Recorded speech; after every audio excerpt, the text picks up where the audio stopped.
iseng teman saya ngasih coba ini. Karena saya waktu itu kerja cukup lelah, terus coba ini. Saya coba satu, kok enak.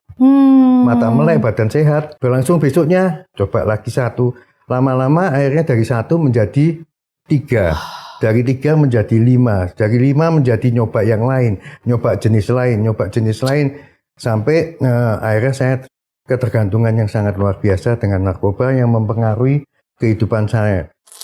Sahabat Crosstalk, bersama saya Grace Kusno dalam Bincang-Bincang Crosstalk.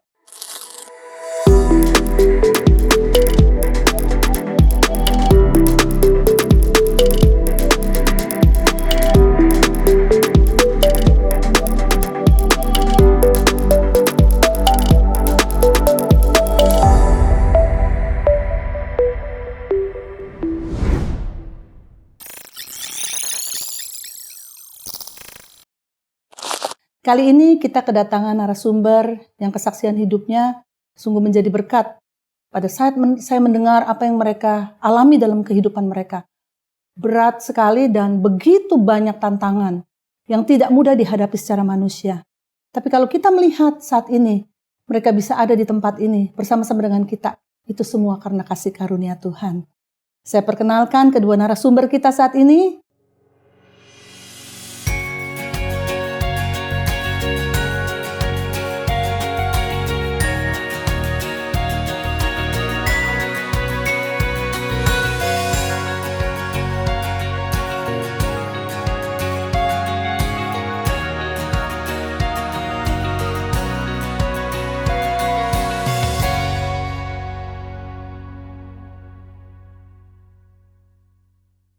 Terima kasih banyak udah mau hadir di tempat ini bersama-sama dengan kami, dengan Crosstalk dalam Bincang-Bincang Crosstalk ya Bu.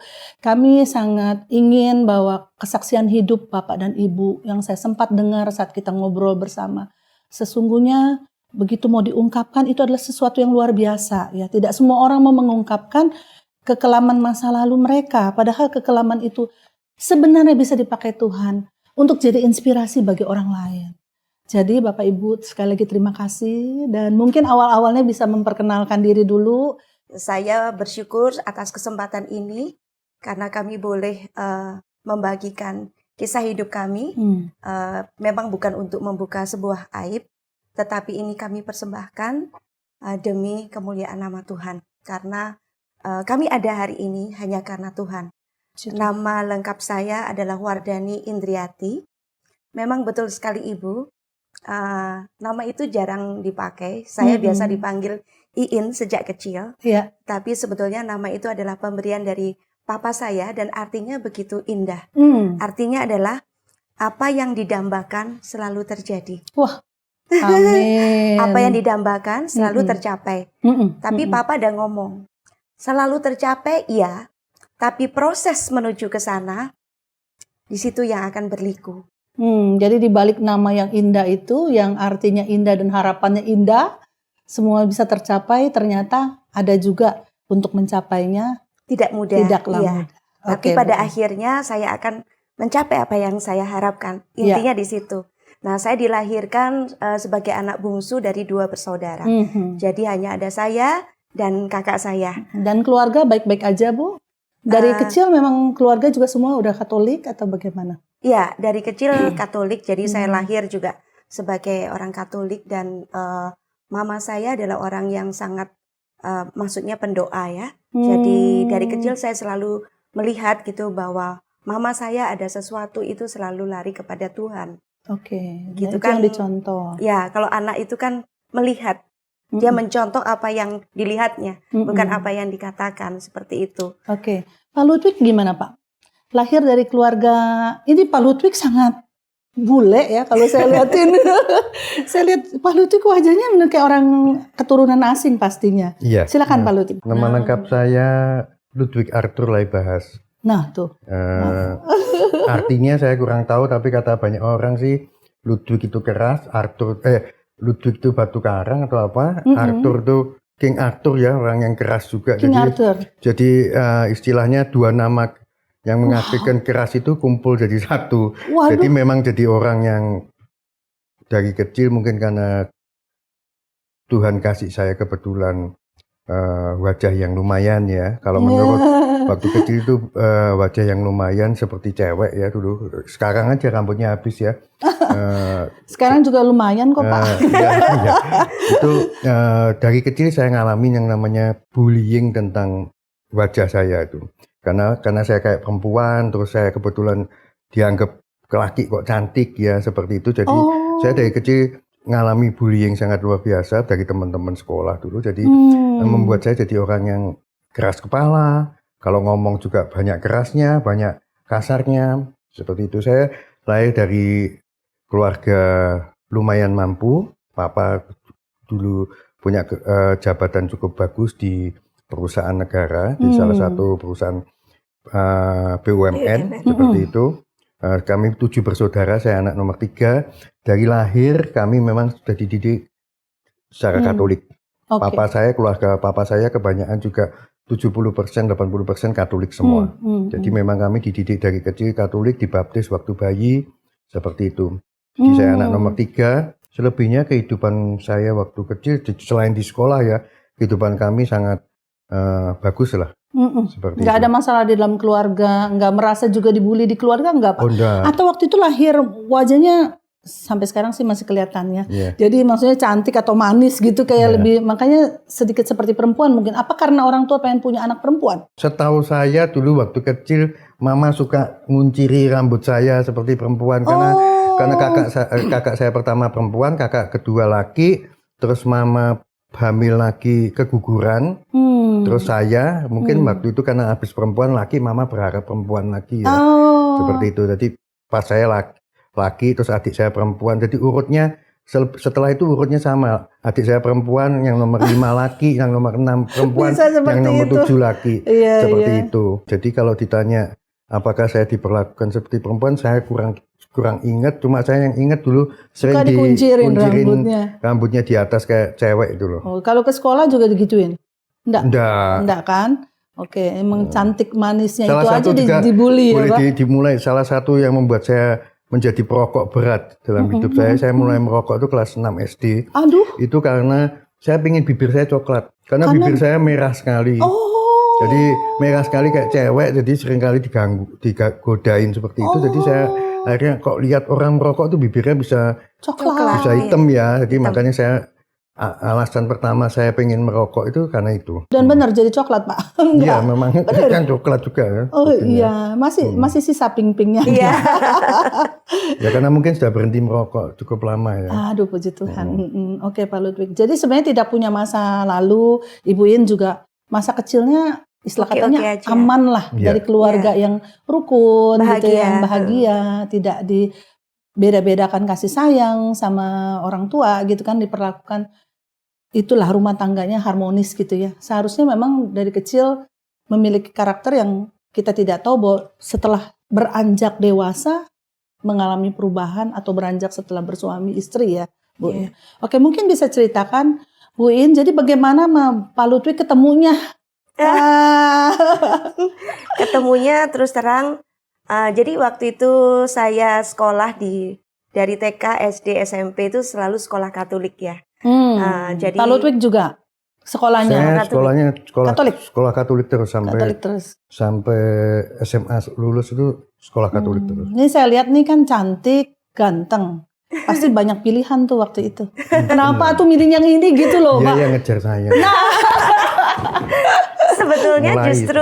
Sebetulnya justru sejak SD kelas 5 itu saya dekat dengan di sekolah Katolik itu kan ada gereja, ada suster biarawati gitu ya. Saya itu pulang sekolah seringkali ke biara dan saya kerja di sana, ikut makan. Kalau liburan pun saya diajak pergi sama suster-suster itu ke rumah sakit, melayani, ke bawah jembatan, menolong orang. Jadi akhirnya saya berkeinginan untuk menjadi seorang biarawati. Oh gitu. Iya, benar-benar tidak terpikir untuk menikah. Tetapi anehnya pada waktu SMP kelas 3 itu Pak Ludwig pindahan dari Solo ke Surabaya. Nah disitulah kami ketemu dan ketemunya adalah di gereja. Jadi saya selalu ke gereja tiap pagi. Nah itu saya kaget. Kenapa kok ketemu dengan ya kan ganteng ya kayak gitu ya. Kok kok ganteng ini di situ gitu. Gangguan Jadi, nih Bu. iya. Padahal pengen jadi biarawati nih. Enggak, bukan gangguan, cuma maksudnya suka aja, maksudnya berteman tapi belum nggak berpikir untuk pacaran waktu itu terus terang gitu. Nah, terus nggak tahu gimana ya saling nyapa kayak gitu. Terus di sekolah itu ya adalah orang yang macok-macokin tahu ya. Dipasang-pasangin gitu loh. Dipasang-pasangin. Tapi habis itu kan dia SMA, saya SMP kelas 3, dia SMA, kan berpisah. Oh, gitu. SMP-nya bareng, bukan cuma gerejanya sama, tapi SMP-nya bareng. sama. Iya. Bareng. Oke. Jadi Ludwig masuk itu SMP kelas 3, saya kelas 2. Nah, hari pertama sekolah itu katanya langsung suka gitu. Yang kamu bilang sama saya, aku tugas upacara itu. Oh iya, pertama kali pindah ke Surabaya kan saya terus terang dari Solo. Saya kan dari Solo, jadi dari kecil itu usia 2 tahun saya pindah ke Solo. Aslinya saya kelahiran Surabaya, tapi kelas 2 umur 2 sama papa mama pindah tugas di Solo. Saya dari usia 2 sampai SMP kelas 2 di Solo. Jadi waktu saya pindah ke Surabaya SMP kelas 3, terus terang saya kaget dengan gaya bicaranya orang Surabaya, beda sekali toh. Orang Surabaya sama-sama kan kasar. Jawa. Bukan, orang Surabaya kan cara bicaranya kasar, lebih suka ngomong mesuh ya kalau orang bilang ya. Orang ngomong sumpah serapah. Sumpah serapah. Ya, orang Surabaya kan iya. Seperti ya, itu. Kalau sedangkan orang Solo kan bicaranya halus. Jadi saya sempat kaget ya waktu itu. Cuma hari pertama mulai sekolah itu kan biasa waktu zaman dulu ya, tahun 81. Saya ingat karena semua akun email saya selalu ada angka 81 karena saya ketemu sama Iin tahun 81 ya.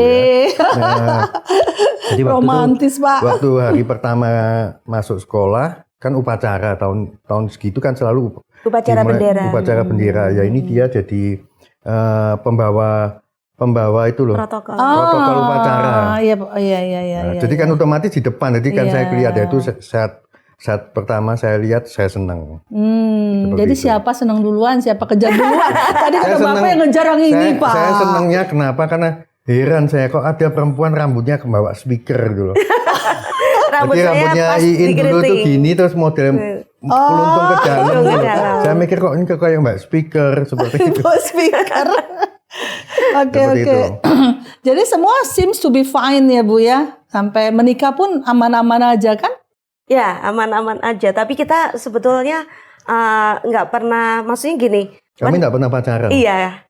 Karena waktu saya ngomong senang sama Iin waktu itu kan saya nolak karena pertama nolak karena dia mau jadi biarawati, tapi perjalanan panjang kami pacaran sebenarnya diawali dari waktu saya ngomong senang sama Iin, terus papanya tahu kalau saya pacaran sama Iin, itu kami dilarang. Karena Iin itu Chinese. Sedangkan saya anak Indo.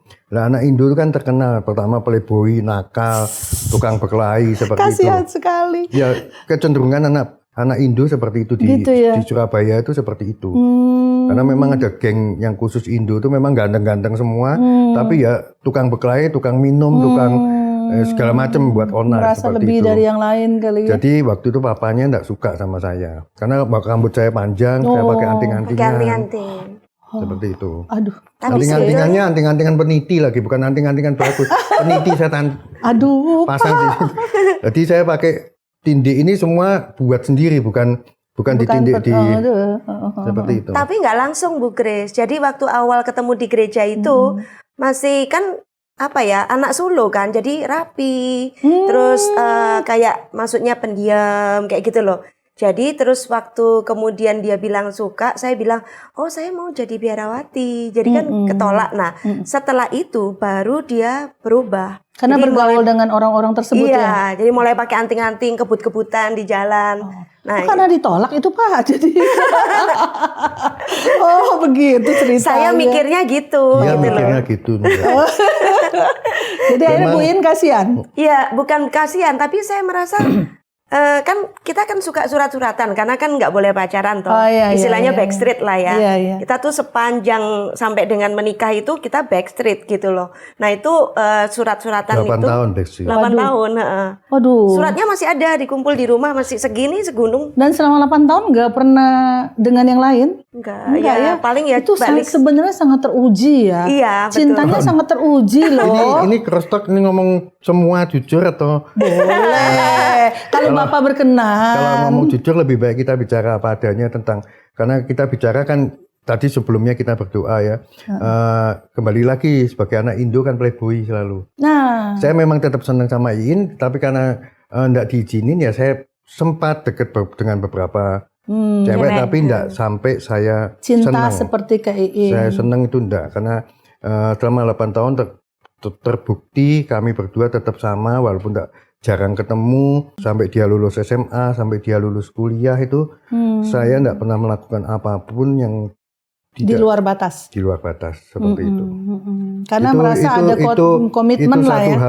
Satu hal yang saya sebagai anak Indo enggak melakukan dibanding yang lainnya ya. Kalau saya minum, saya merokok, saya kebut-kebutan, saya buat onar itu saya lakukan. Tapi satu hal yang prinsip yang saya pegang bahwa kalau saya sama perempuan, saya selalu ingat mama saya perempuan, suatu saat saya punya anak juga perempuan. Kalau saya enggak mau mama saya begitukan orang laki, kalau saya enggak mau anak perempuan, suatu saat punya anak perempuan enggak mau dibegitukan laki-laki, berarti saya jangan begitukan perempuan.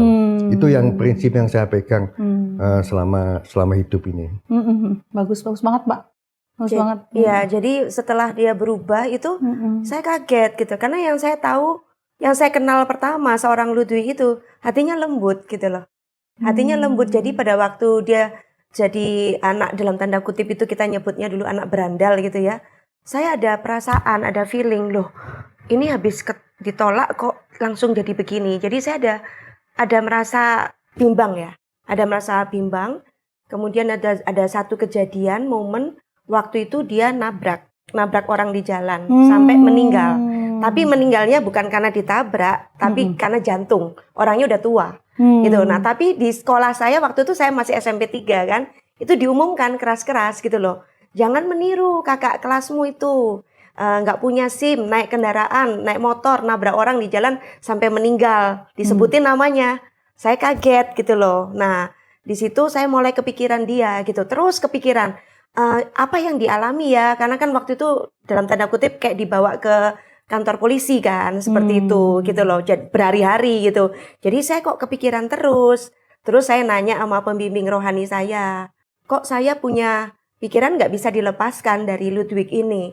Apakah saya oke kalau saya menjadi biarawati? Nah, pembimbing saya itu seorang suster, dia mengatakan begini, sampai sekarang saya ingat, Iin, kamu boleh merasa dipanggil, tapi belum tentu kamu dipilih Tuhan. Dan kalau seandainya Tuhan itu memilih kamu untuk seorang Ludwig, bukan berarti bahwa kalau kamu melayani sebagai biarawati kan untuk banyak orang. Jiwa-jiwa. Terus ini kamu menikah, kamu kan untuk satu orang. Ya, bukan keluarga berarti, jadi. Bukan berarti nilainya itu di mata Tuhan menjadi lebih kecil. Tapi bisa jadi bahwa hidup kamu memang dipilih, dipanggil untuk supaya seseorang ini menjadi anak Tuhan. Puji Tuhan, Bu. Jadi saya pegang kalimat itu dan akhirnya saya memutuskan pacaran.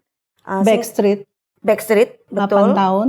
Tapi singkat kata, di saat saya lulus kuliah, saya lulus cum laude. Di situ papa saya baru pertama kali saya jujur bahwa sampai saya bisa cum laude itu karena support dari seseorang teman dekat saya, yaitu Ludwig. Jadi dari situ mulai diizinkan diajak bareng ke wisuda saya waktu itu.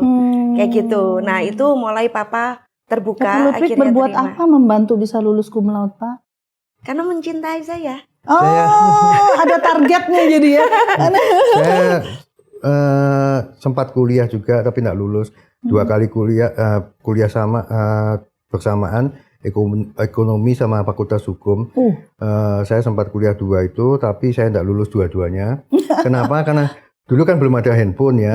Ini kalau janjian sama saya waktu masih kuliah, Lut, aku nanti ada acara gini.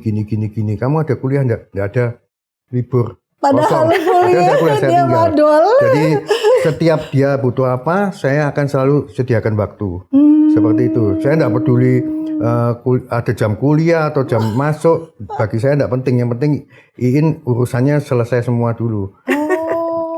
Dan itu sangat support buat Iin ya, untuk Iin untuk dan saya nggak tahu sampai kalau segitunya. Daripada ketemu dosen kan lebih baik ketemu Iin. Kalau saya.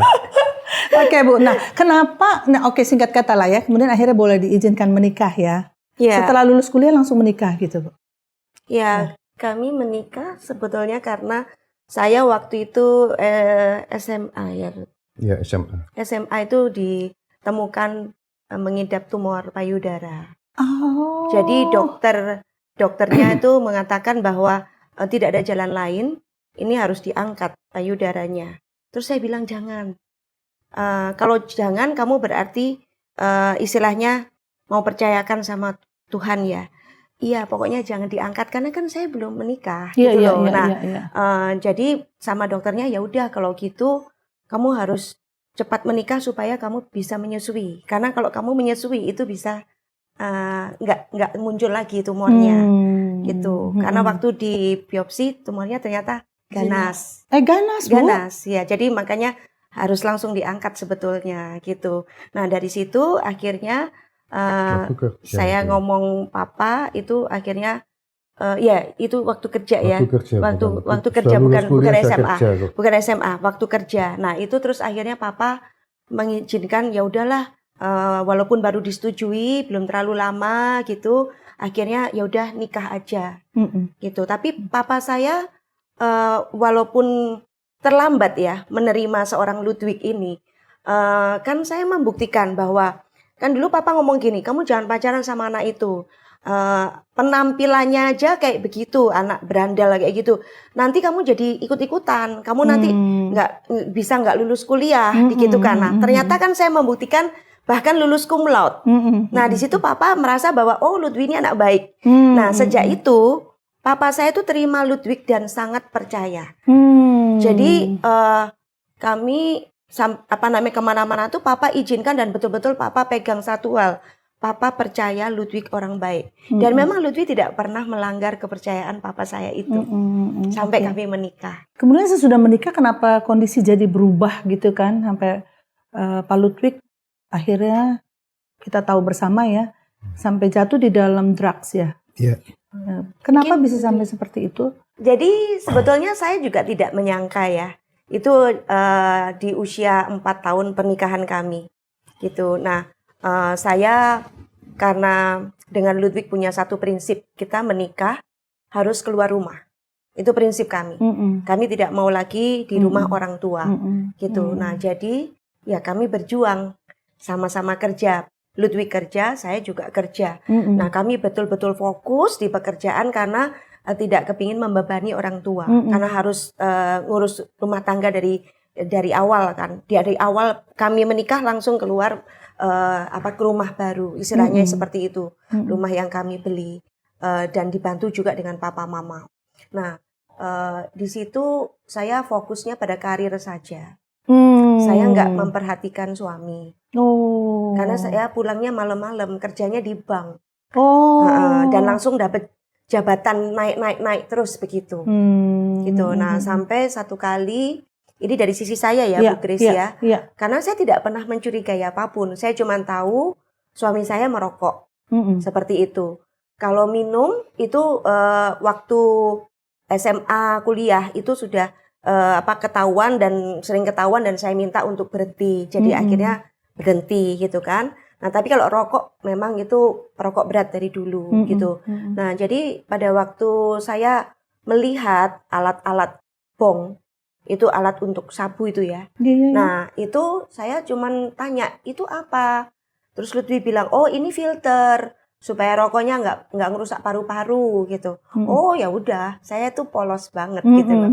Nah, saya memang backgroundnya psikolog ya, tetapi saat itu saya belum praktek sebagai psikolog. Saya pakai untuk kerja di bank. Jadi saya karena saking fokusnya saya nggak pernah ngelihat koran atau TV atau apapun, itu kan sudah mulai rame itu dibicarakan. Itu saya nggak pernah tahu kalau itu alat-alatnya. Yang sabu-sabu waktu itu lagi marak banget ya. Betul. Nah, sampai satu kali itu saya sudah mulai curiga ya, karena Ludwig ini pemarahnya itu luar biasa. Oh, sejak itu jadi pemarah. Sebetulnya dari awal Ludwig ini adalah orang yang berdarah panas ya, jadi gampang sekali naik gitu ya.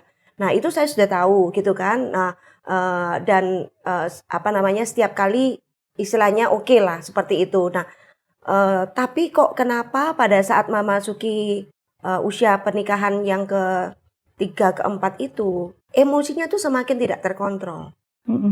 Dan itu sampai istilahnya di luar nalar saya. Karena saya masih ingat itu saya kondisi hamil, itu dipukul. Anak pertama itu? Kedua, Sheila. Jadi berarti hamil. Ya oke. Iya, kalau anak pertama masih bagus. Anak pertama masih sayang banget. Anak pertama bukan sayang banget. Anak pertama Iin hamil 2 bulan, Iin ditugaskan ke Jakarta, pulang waktu usia kandungan sudah 8 bulan. Iya. Jadi kita 6 bulan berpisah. Kita enggak ketemu 6 bulan waktu hamilnya Iin anak pertama. Saya internship di bank di Jakarta. Jadi setelah katanya baru menikah sebentar kemudian pisah 8 bulan ya, Pak? Betul. Oh, oke. Gimana, 6 Pak? 6 bulan. 6 bulan, sorry, 6 bulan. Tapi oke banget dan dia setia kok. Nah, Pak Ludwig gimana? Kenapa bisa berubah di tahun keempat, Pak? Saya harus terima kasih saya enggak tahu tentang crosstalk. Saya harus terima kasih sama Bu Grace. Perjalanan kita ngomong pertama kali di Zoom kemarin. Saya harus berterima kasih bahwa banyak hal poin yang dalam kehidupan saya enggak pernah, saya sengaja simpen, tapi ternyata mulai sejak ketemu sama Bu Grace, kita ngobrol enak waktu itu di Zoom, semakin terbuka bahwa kehidupan saya terjadi seperti yang tadi Bu Grace. Kenapa kok terjadi di tahun keempat pernikahan kami? Satu hal besar yang saya ingat di saat ngobrol sama Bu Grace adalah kehidupan yang pengen membuktikan sesuatu tapi bukan berjalan di jalannya Tuhan. Kenapa? Karena di waktu 3-4 tahun pernikahan kami, satu hal yang sangat saya pengen buktikan dalam hidup saya adalah bagaimana saya bisa buktikan ke papa saya bahwa saya orang berhasil. Karena tadi Bu Grace, kehidupan keluarga kami sangat luar biasa. Tapi satu hal bahwa saya selalu dianggap sama papa yang paling laki, yang paling aneh. Unik. Papa selalu ngomong gitu. Kenapa? Karena kakak saya yang laki itu anak kesayangannya mama. Terus adik saya yang laki anak nomor 5 itu pinternya bukan main. Seperti itu. Jadi sekolahnya, kuliahnya bagus sekali. Jadi yang paling biasa itu saya. Jadi waktu saya menikah, saya cuma punya prinsip satu, saya harus buktikan ke papa. Jadi segala hal saya akan lakukan untuk membuktikan bahwa saya bisa berhasil. Jadi kebetulan karena kami dibilang orang Indo tuh, bukan orang Indo sih sebenarnya, saya pribadi sih. Lebih baik saya ngomong saya pribadi, saya tidak mau membawa orang lain ya. Punya bakat itu suka mengambil risiko dalam hidup. Contoh paling gampang, saya merokok di usia kelas SD kelas 6. Hanya karena saya pengen bibir hitam. Saya suka minum karena saya lihat sesuatu yang enak bagi saya. Jadi sesuatu yang berisiko itu saya selalu ingin coba. Bukan sesuatu yang bagus, tapi sesuatu yang berisiko saya ingin coba hanya untuk kelihatan hebat. Saya ngomong apa? Jadi dalam hidup saya waktu saya menikah sama Iin, saya pengen buktikan ke papa bahwa saya juga bisa hidup sendiri seperti papa. Karena papa dari keluarga miskin, ya, pendidikan cuma SMA, tapi kehidupannya sangat luar biasa. Satu, karena papa begitu percaya sama Tuhan, sama Bunda Maria. Ya, agama kami Katolik ya. Jadi sampai dari kecil itu kita setiap malam harus berdoa rosario. Dari usia kecil itu sampai kita bosen. Seperti itu Bu Grace. Jadi waktu menikah, saya cuma punya prinsip saya harus bisa seperti papa. Harus bisa berhasil. Apapun jalannya, apapun resikonya, apapun yang harus saya ambil, saya harus lakukan seperti itu. Papa bisa beli rumah sendiri, saya harus bisa beli rumah sendiri. Papa bisa beli mobil, saya harus bisa beli mobil sendiri.